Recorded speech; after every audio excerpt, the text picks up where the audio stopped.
Retrospectiva 2022.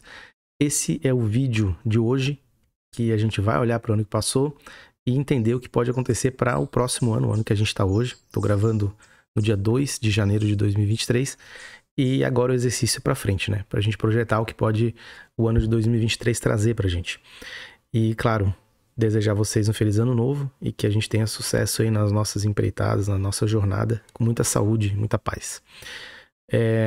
Em 2022, o fato mais marcante e que teve mais peso para todas as análises que foram feitas aqui e, consequentemente, também na nossa vida cotidiana, foi a guerra da Rússia contra a Ucrânia. Esse foi um dos primeiros eventos importantes do ano que passou. Em 24 de fevereiro, a Rússia fez as operações militares, né, a invasão à Ucrânia, e de partida isso já causou uma mudança no cenário econômico e político mundial, e que já não estava dos mais organizados. Ele estava se reestruturando a passos curtos, mas estava se reestruturando em derivação do que estava sendo feito pelos governos nacionais e em cooperativas internacionais para combater a Covid, né? Internacionalmente, a cooperação em relação às vacinas, e nacionalmente a aceleração dos gastos públicos e o assistencialismo para pessoas que estavam desempregadas e sem renda,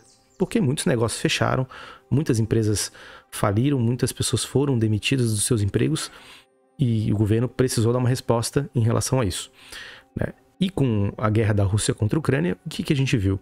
Uma aceleração do preço de algumas commodities importantes, especialmente o gás natural e o petróleo.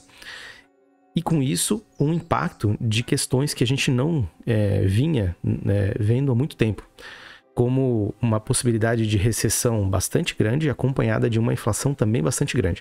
Mas eu vou chegar nesse ponto. Antes disso, vale destacar um outro ponto importantíssimo, que foram as sanções dos países ocidentais contra a Rússia. Tem uma expressão que o meu orientador de doutorado usa, que é o professor Javier Vadel, que essas sanções foram sanções à la carte, ou seja, escolhidas a dedo para que não houvesse um impacto maior de países europeus que dependiam do gás russo e também dos Estados Unidos se insurgindo contra a Rússia e tendo impactos negativos. O gás russo continuou sendo, por exemplo, vendido para países europeus, porque há uma necessidade de vários países de consumirem esse gás. Praticamente 23% de todo o consumo de gás dos países na Europa são advindos da Rússia, no gás natural, que aquece os lares de diversos países europeus e é um gás barato. Hoje, a gente vê aqui em 2023, já no final de 2022, muitas iniciativas de fazer com que essa dependência fosse diminuída, mas que não lograram tanto êxito. Porém, essa questão do gás foi muito importante e tem tudo a ver com as sanções econômicas, né? Só que as sanções econômicas não puderam ser expandidas a ponto de impedir com que a Rússia fosse excluída, por exemplo, de um cenário internacional comercial. Coisa que aconteceu com o Irã e que acontece com Cuba até hoje. Cuba e Irã têm limitações enormes para fazer negócio com o resto do mundo, muito em função de sanções econômicas. O modelo de sanção, por exemplo, que os Estados Unidos aplica contra o Irã é o modelo que foi reproduzido contra a Rússia em uma escala muito maior, mas é focado em questões financeiras, que obviamente são importantíssimas. Sem fluxo financeiro, você não consegue repatriar ganhos, empresas que estão operando no país não conseguem repatriar ganhos, e investidores e nacionais não conseguem fazer compras internacionais, não conseguem realizar seus negócios internacionalmente, fazer investimentos, nada disso. Em um mundo em que o sistema financeiro é totalmente integrado, isso é uma perda enorme, gigantesca. Coisa que é chamada de bomba dólar, né? Como se fosse uma bomba mesmo, que quando as sanções são colocadas em prática, afetam a economia e a estrutura do país de tal maneira que é como se houvesse havido uma guerra ou um desastre natural ou uma bomba que tivesse sido jogada naquele país e nada consegue funcionar da mesma forma com que funcionava antes. A inflação no Irã chegou a patamares de mais de 2 dígitos e acompanhado de um crescimento muito baixo. O que o Irã conseguiu fazer nesse sentido foi tentar driblar essas sanções, rearranjando os seus parceiros econômicos e comerciais. E um parceiro geopolítico importantíssimo que é a China. Da mesma forma aconteceu com a Rússia. A Rússia sofre sanções econômicas bastante severas indo atrás dos seus principais capitalistas, né, os seus agentes, seus empresários e o que ele quer chamar hoje de oligarcas, né? Mas também não foi aquela coisa, né? Porque muitos oligarcas foram poupados aí, os que tinham uma ligação muito maior com países ocidentais e tinham negócios lá importantes, bloquearam o sistema financeiro russo e fizeram um trabalho de especulação muito forte contra a moeda da Rússia, o rublo, que chegou a se desvalorizar, indo a 150 rublos para $1. Agora volta ao patamar dos 60, que era um patamar anterior ainda às sanções econômicas, mas a moeda foi bastante desvalorizada e claro que isso prejudica o país. Por mais que ele esteja sancionado e o comércio para a Rússia tivesse sido interrompido em diversos níveis, a inflação acaba que sobe e as condições econômicas do país se deterioram em grande medida. Não haver, né, aí as sanções econômicas que foram aplicadas no Irã e na Rússia são no sentido de não haver uma integração desses países com sistemas de pagamentos internacionais consagrados. O SWIFT é um exemplo desse tipo de bloqueio, sanções econômicas internacionais, porque é uma organização que é privada, mas que tem uma grande influência dos Estados Unidos, porque são vários bancos estadunidenses que fazem parte do SWIFT, e essa plataforma é uma plataforma tecnológica de mensageria financeira internacional. Tendo dito isso, a gente precisa entender que uma vez que você está excluído desse mecanismo, você está naquele ciclo que eu expliquei de não conseguir se interconectar financeiramente com outros lugares do mundo. Então, estava nesse padrão, nesse patamar para a Rússia, né? E ainda está, mas foram sanções assim, muito bem escolhidas, né? Estrategicamente colocadas e feitas para que não houvesse danos maiores para os países que estavam sancionando em relação ao país que estava sendo sancionado. Um grande parceiro da Rússia, né, nessa empreitada toda é justamente a China, que adensou e fez com que as relações entre os dois países ficassem cada vez mais maiores, uma amizade sem limites, uma perspectiva de investimentos no longo prazo que consolidou um caminho adotado pela Rússia desde 2014, que é se desatrelar dos Estados Unidos, do dólar, ter uma autonomia muito maior nas questões econômicas, né? Esse foi o caminho que foi acelerado em grande medida pela guerra e pelas sanções.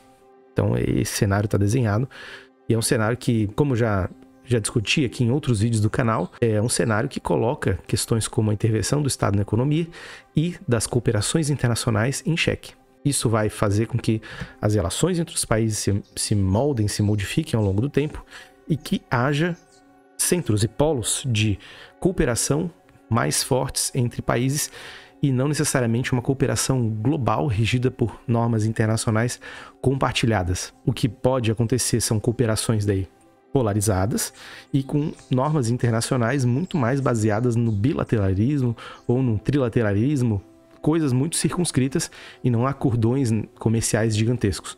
Isso ficaria circunscrito aos polos que vão se criar daqui para frente.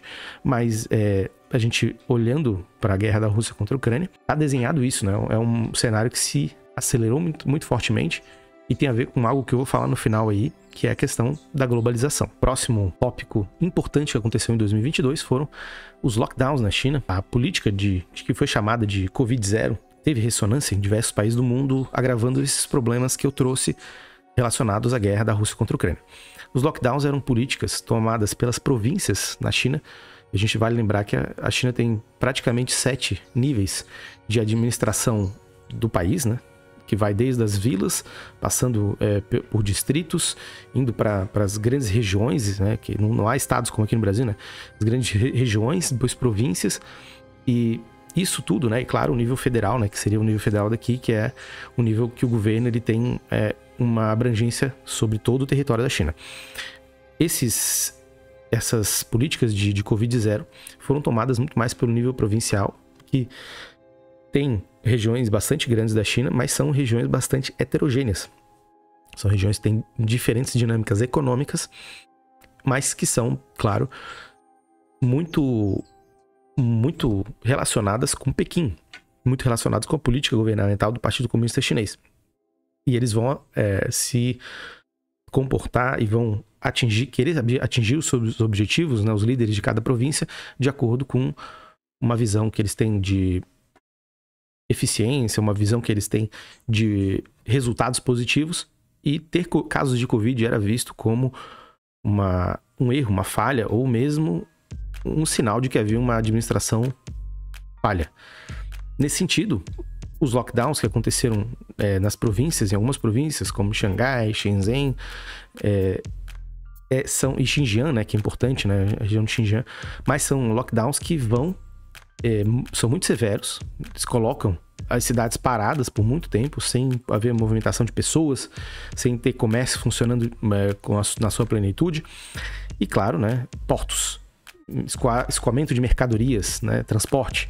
Isso causou para muitos países problemas, porque tiveram dificuldade de ter acesso a materiais e produtos manufaturados que foram subcontratados. Basicamente, a China faz isso no mundo hoje. Foi uma perda muito grande para diversos locais do mundo que tiveram seu PIB arrastado para baixo e diminuído em função desses lockdowns na China. Mas foi uma política que, ao meu ver, tem um pequeno mérito, que é de impedir com que casos de Covid se espalhem, novas ondas fortes no mundo todo ocorram, mas foi feito de uma maneira talvez muito precária, porque parar tudo também não é uma solução. Acho que o mundo sofre muito com isso, sofreu bastante, e para o ano de 2023 espero que isso não aconteça. Espero até que a gente consiga evoluir na questão das vacinas e que a China também evolua e incorpore as vacinas para que não tenha esse problema de lockdowns e não tenha esse problema de diminuição do crescimento econômico e das perspectivas. O mundo todo precisa crescer novamente, né? Porque empregos precisam ser gerados e as pessoas precisam ter uma sensação e claro, né, e materialmente avanço, né? Precisam ter essa sensação de que há prosperidade acontecendo e materialmente também ter mais dinheiro, mais poder de compra. E com a economia toda distorcida e toda parada, isso não é possível. E, claro, chega aqui a questão da inflação e recessão. Eu vou fazer um bate-bola com o que aconteceu no Brasil. A inflação e recessão é um fenômeno que, para países de moeda fraca, como é o caso do real do Brasil, ele é muito comum. Primeiro, porque a gente fica muito suscetível a mudanças cambiais no mundo, mudanças de política monetária dos Estados Unidos, de países europeus, que fazem oscilar o preço das moedas locais, né? Só que essas moedas locais são moedas mundiais. O euro circula em grande parte do mundo, 30% das operações comerciais são liquidadas em euro e o restante praticamente em dólar, né, com percentuais muito pequenos para outras moedas. Só um parênteses, a China veio ascendendo nos últimos tempos, mas ainda ela faz basicamente 2,5% dessas operações. Muito pouco. Então, quando muda a política monetária dos Estados Unidos, muda a política monetária do resto do mundo. Todo mundo é obrigado a incorporar essas mudanças para si. E às vezes isso não casa com o momento econômico, com as estruturas econômicas de cada país. O Brasil é um país que, por exemplo, né, vem se desindustrializando há muito tempo. E uma economia que tem pouca industrialização, ela tem pouco valor agregado, ela tem pouca competitividade e tem uns preços, né, que não conseguem ser diminuídos em função, por exemplo, do aumento da produtividade e das melhorias tecnológicas incorporadas na produção. O câmbio e o preço das coisas que a gente compra internacionalmente acaba determinando em grande medida isso. Junta-se a esse fato, né, que isso daí perpassa, né, antes e depois de guerra e de Covid, temos um cenário em que as cadeias globais de valores estão desarticuladas, estão desmontadas e agora se reconstruindo, e um cenário em que a guerra da Rússia contra a Ucrânia mudou completamente a visão que o mundo tem sobre as energias destinadas à produção, como gás natural e petróleo, e derivados de petróleo, e com isso os preços, em função dessa incerteza, e em função também de mudanças na oferta desses produtos, né, dessas commodities, fizeram com que o preço internacional dela subisse, e isso impactou a nós, Brasil, em grande medida, e impactou o mundo todo. Um exemplo é a inflação na União Europeia, chegando à média ponderada de 9,1%. Quando vai se medir cada país e sua importância populacional de PIB, você chega a uma média ponderada de 9,1% na Europa, o que é uma inflação que o Brasil está acostumado, né? E até nos últimos anos teve abaixo disso, mas a gente com 9% já viu isso acontecer muitas vezes. É uma inflação alta, mas para o Brasil, padrão de Brasil, por esses motivos que eu coloquei, né, entre outros, mas esse aqui, para a gente ficar só nesse hoje, é uma inflação factível para a gente, né? Pode acontecer. Não é bom, não é normal, né? Não é ok, mas pode acontecer. Agora, para a Europa, isso é o caos. Porque diminui em grande medida o poder de compra da população lá, que estava acostumada a ter inflações baixíssimas e preço de energia muito baixo, e com a guerra não conseguiu. Isso vai ocasionar a recessão também. Porque se há uma diminuição, por exemplo, da renda das pessoas, elas vão consumir menos E novos investimentos, novas rodadas produtivas vão ficar muito, muito diminuídas na sua potencialidade. As empresas não vão querer investir num cenário em que as pessoas precisam lutar para pagar suas contas, né, seus boletos e consumir o básico. Para que investir mais, né? Porque isso seria necessário e possível nesse cenário de caos internacional agravado pela inflação. Então, é um problema que a gente ainda está convivendo com os efeitos desse problema de inflação e recessão. E no futuro, a gente tem que esperar, né, e tem que entender o que pode acontecer com a guerra. A questão da guerra é central. É central também entender como a China vai conduzir a sua retomada do crescimento econômico aos patamares que antes acontecia. E o mundo também precisa entender que esse crescimento de 10% ao ano não vai mais acontecer na China, porque ela está em outro patamar, em outro nível de desenvolvimento econômico. Isso vale até um outro vídeo, depois a gente pode fazer, mas que os ganhos de crescimento eles vão diminuindo, né? Ela cresceu muito porque tinha uma quantidade de desenvolvimento tecnológico produtivo que era muito baixa lá nos anos 80 e veio crescendo até hoje, e agora são ganhos mais incrementais. Por mais que ela esteja no top do desenvolvimento tecnológico, brigando ali com os Estados Unidos na questão de semicondutores, não é de se esperar que o crescimento chinês vá a níveis de 10% ao ano, e isso não é nem desejável, nem não vai acontecer, né? Então é um ponto aí que a gente tem que destacar, que é importante para prestar atenção e entender o que vai acontecer para o ano de 2023. China crescerá muito menos do que cresceu, possivelmente, né? Talvez até esse ano cresça bastante, porque é um ano de retomada, mas depois, na média, né, dos próximos 10 anos, isso não vai estar na média de 10% ao ano. Isso aí não é factível, até porque esbarra na questão ambiental, que vai ser o último tópico desse vídeo que eu vou falar, mas esbarra lá também. E a gente, é importante destacar, né, que além de toda essa desorganização econômica e política no mundo, a gente viu atores surgindo aí com mais força, né? Uma oportunidade que o Brasil não aproveitou, mas que a gente entende que vai ser uma tônica dos próximos anos, da próxima década pelo menos, que é não um multilateralismo, mas uma reorganização dentro desses polos, desse polo, né, China, Estados Unidos, que tá consolidado já, na verdade. Mas atores como Turquia, atores como Paquistão, como Índia, países ali da Ásia, da Ásia Central, ou até mesmo do leste asiático, é importante a gente entender que esses países eles vão ter um protagonismo maior. É possível que a gente comece a ouvir falar mais da Indonésia, por exemplo. Um país que tem um contingente populacional parecido com o Brasil. E pouco se fala no Brasil da Indonésia.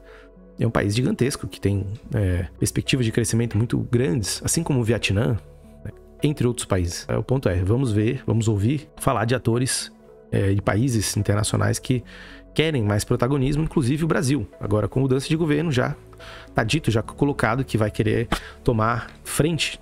O Brasil vai querer tomar frente de pautas como a pauta do clima. Vai ser o último ponto que eu vou falar aqui. E para encerrar, né, algumas questões aí que a gente viu acontecer, né, que valem pena falar nessa retrospectiva, foram, né, a morte da Rainha Elizabeth II, que morreu esse ano, né? Já tinha um reinado super longevo, 70 anos, e acabou falecendo, dando lugar ao Charles III. Também, né, morreu o rei do futebol, o Pelé. Quem gosta de futebol, isso foi uma perda trágica e horrível, mas um esporte global que tem a importância econômica, a importância social que tem o futebol é um fato extraordinário, agravando-se ele porque o Pelé é brasileiro. É um homem brasileiro, é um homem negro que teve o seu protagonismo e é reconhecido como rei. Então isso é um motivo de orgulho para o Brasil e de reflexão também, para a gente entender as nossas limitações aí enquanto país, o que a gente tem promovido para diminuir as desigualdades e para ter um futuro mais promissor, que todos sejam incluídos, né, no Brasil, e não haja racismo, desigualdade social, entre outras coisas, machismo, enfim. É um momento de reflexão também e que é importante. E tem escala global porque estamos falando do rei do futebol, né? Esse ano também foi marcado pelo debate, né? E aí, o penúltimo ponto é o debate da globalização. Globalização vai continuar?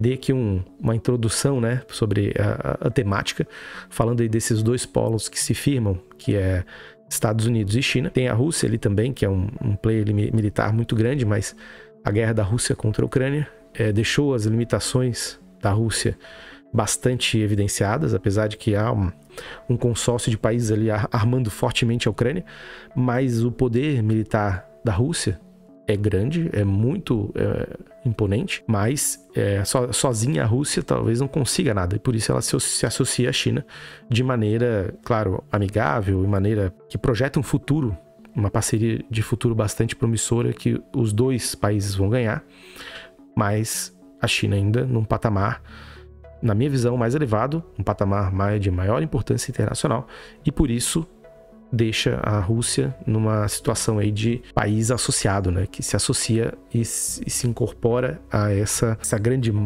massa, né, de importância que a China tem. Mas a globalização, ela, de fato, a gente claro, não vai pensar no mundo pré-globalização, então é uma globalização que se ressignifica, no sentido que as tecnologias e o deslocamento de pessoas, de bens e de finanças pelo mundo, ele vai continuar existindo, mas potencialmente restringido. Por quê?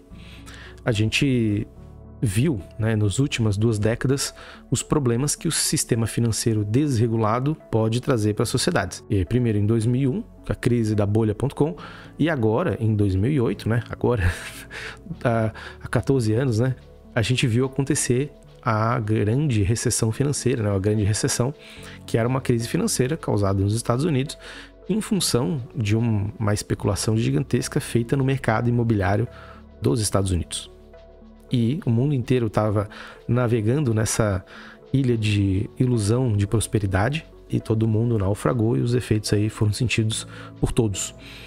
Mas os efeitos da globalização, os efeitos do que é chamado de neoliberalismo, trouxeram problemas muito grandes para as economias do mundo, grandes desigualdades, grandes problemas para lidar politicamente com diversas demandas, que deram também muita vazão para discursos extremistas de extrema direita, que beiram o fascismo, beiram o flerte com o autoritarismo, e dessa forma é preciso restaurar também essa sociabilidade, o tecido social, as pessoas se conectando e tendo um sentido de viver que seja dentro de uma sociedade, né? E não querendo dividir a sociedade, categorizar a sociedade por quem é de dentro, quem é de fora, ou não sentir que dentro dos seus próprios pares, os cidadãos que fazem parte daquela sociedade, há uma classe superior e inferior. Claro que mudar o rumo da globalização não vai garantir que isso mude, que os preconceitos terminem, que a gente consiga viver no mundo que vai ser o céu ou o Éden. Não é dessa forma. Mas com certeza a gente pode pensar no mundo em que, tratando de problemas econômicos e problemas sociais, a gente consiga um grau de beligerância menor, em algum sentido. Mas tudo isso é um motivo, né, de muita reflexão, muito estudo para a gente entender em cada sociedade quais são os limites e as possibilidades disso acontecer. A gente fala de Brasil, são muitas coisas, né? Alguns problemas eu já coloquei aqui, porque são questões que precisamos lidar. Isso precisa ser feito em escala mundial. Os Estados Unidos têm os seus problemas também. Uma questão que agrava enormemente, decisivamente, é a desigualdade social. E ela concentrada nas pessoas que já são excluídas socialmente há décadas, né? Então, esse problema é um problema central. A globalização, ela vai ter que lidar com isso. As nações vão ter que promover um conceito de reestruturação, de construção ou de reconstrução, para que não haja então, novas ondas de flerte com autoritarismo. E isso é um cenário, é o pior cenário possível. Indo na direção oposta, podemos daí começar a pensar mais profundamente nos problemas que as sociedades têm, que o capitalismo tem, que ele gera constantemente, né? Ele produz esses problemas em grande medida, mas a gente precisa estar pisando num chão muito parecido. Se a gente tiver questões que são historicamente muito anteriores, né, de preconceito, de hierarquias sociais que vão remontar antes mesmo do capitalismo existir, isso é muito debilitador, né, e que o capitalismo acaba usando, né, a seu favor, né, para reproduzir as desigualdades materiais, mas a gente não consegue nem ter um chão mínimo para uma discussão democrática e que se chegue, né, num mínimo de paz para a gente lidar com os problemas de maneira séria. Mas é isso, né? Acho que a globalização é um tema que vai estar recorrentemente aqui no canal. Passa muito por uma organização social dos países internamente, né? E, claro, essas articulações maiores, né, de comércio e trocas tecnológicas, tudo isso também são importantíssimas, mas elas estão associadas a questões também internas dos países, né? Que são frutos, né, como eu falei, da globalização, do neoliberalismo, mas que precisam ser enfrentadas agora, né? E para trazer esse mínimo convívio social e que não sejam focos de soluções autoritárias que se aproveitem, né, de todas essas mazelas, desses problemas, para colocar uma agenda que é totalmente divisiva e destrutiva dos países, né? Bom, e por fim, questão climática, né? E daí eu coloco um outro ponto aqui que é importante a nível mundial, né? Que a gente viu isso na posse do Lula, que é realmente a eleição dele. Ele se elegeu presidente, se tornando talvez um dos maiores, se não o maior brasileiro no cenário político, né, que a gente teve em toda a história do Brasil. Se a gente pensar num sujeito que era do Nordeste, foi para o Sudeste, para São Paulo especificamente, trabalhou como torneiro mecânico e se catapultou à vida pública através da luta operária e depois fundou o Partido dos Trabalhadores, foi eleito em 2002 já num momento histórico, né, para o Brasil. E depois disso, né, em 2017, e daí 2018 na sequência, em 2017 um processo foi instaurado contra ele, né, foi acusado. Em 2018 foi preso, né, e ficou preso e depois voltou e conseguiu ser presidente novamente. Então é realmente uma figura ímpar.